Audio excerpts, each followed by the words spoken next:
everybody. I'm going to give the 1NR now, which is a 5-minute speech. And my order is the cybersecurity advantage and then solvency. And remember, because the negative's giving 2 speeches in a row, the 2NC and then the 1NR, we split the negative arguments. So we're splitting the block. I'm taking the case arguments. Amanda in the 2NC took the terrorism disadvantage. Okay. Anybody not ready? Great. First, on the cybersecurity advantage, extend 1NC number 1. A golden key solves. It's possible for companies like Apple and Google to develop golden keys, which are vulnerabilities that only law enforcement can access. That's Washington Post 14. They say this isn't technically feasible, but they don't actually know that. A lot of technical things that we thought never could happen have happened. Technological innovations happen all the time. The internet 50 years ago seemed like a ridiculous science fiction fantasy. Given that we've had no research on this, it's a little early to be giving up on a technological possibility of a golden key.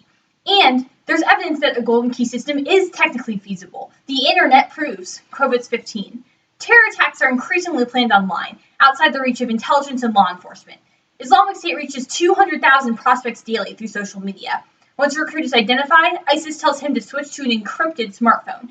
Legal wiretaps are useless because the signal is indecipherable. Even when devices are lawfully seized, intelligence agencies are unable to retrieve data from them. The head of the NSA proposes that technology companies create digital keys that allow access to smartphones and other devices, with the key divided into pieces so that no company or hacker can gain access on its own.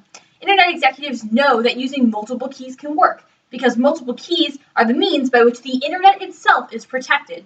Lawmakers aren't giving up on a way to accommodate both interests. Neither should Silicon Valley.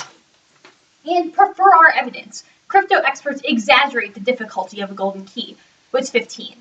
There is reason to suspect that the picture may not be as stark as computer scientists make it seem.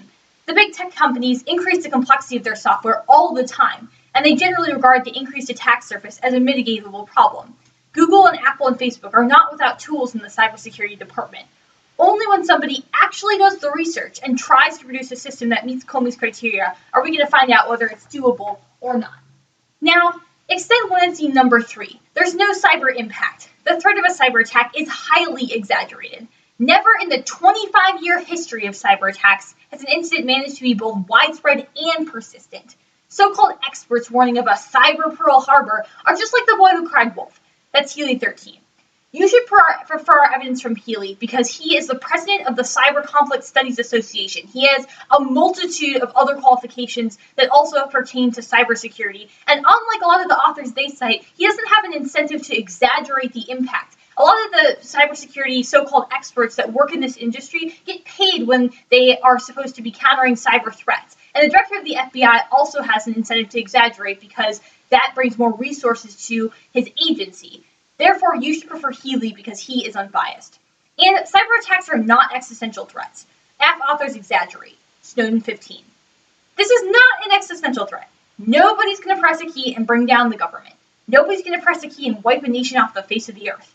We have faced threats throughout our history, and we have limited our responses. And catastrophic cyber attacks are extremely unlikely. Tech complexity, image factor, and accident issues. Conway 11. The 3 most compelling arguments against cyber terrorism are technological complexity, the image factor, and the accident issue. Wanting to do something is quite different from having the ability. Violent jihadis' IT knowledge is not superior. Of a random sampling of 404 members of violent Islamist groups, less than 2% came from a computing background. Not even those few could be assumed to have a mastery of the complex systems necessary to carry out a cyber terrorist attack. Relatively unsophisticated real-world attacks undertaken by highly educated individuals are routinely unsuccessful. On the basis of technological know-how alone, cyber terror is not imminent. The events of September 11th underscore that for a true terrorist event, spectacular moving images are crucial. The problem with respect to cyber terrorism is that on many of the attack scenarios fail on this account. They are unlikely to have spectacular images associated with them. A terrorist attack with the potential to be hidden, portrayed as an accident, or otherwise remain unknown, is unlikely to be viewed positively by any terrorist group. Given the high cost, not just in terms of money, but also time, commitment, and effort, the cost of period is still very largely outweigh the potential publicity benefits.